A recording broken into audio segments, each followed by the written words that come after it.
that if the federal government decides to remove the legal backstop requiring us to have a consumer carbon tax in British Columbia, we will end the consumer carbon tax in British Columbia.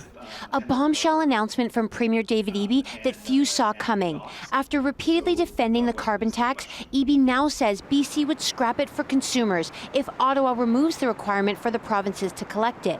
He says BC would still force what he calls big polluters to pay a price on carbon. I think it's critical to also recognize that the context and the challenge for British Columbians has changed. A lot of British Columbians are struggling with affordability. BC Conservative leader John Rustad, who vows to scrap the tax entirely if he forms government, is taking credit for Eby's sudden reversal. Today we actually saw David Eby come out and he says he's going to be campaigning against his own government's policies.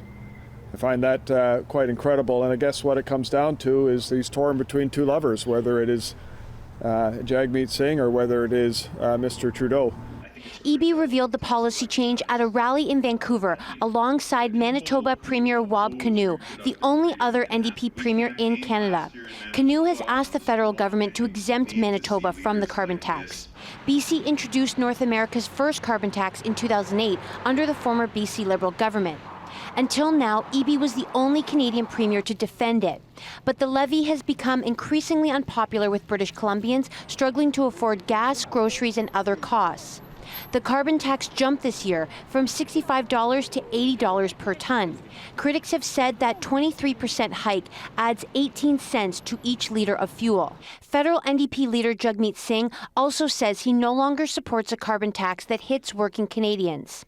We want to see an approach to fighting the climate crisis where it doesn't put the burden on the backs of working people, where big polluters have to pay their fair share. BC Green Party leader Sonia Furstenau says Eby is taking a step backward on addressing the climate emergency. This is an astonishing step for this premier to take and this government to demonstrate that they don't have a real stand when it comes to climate change and carbon pollution.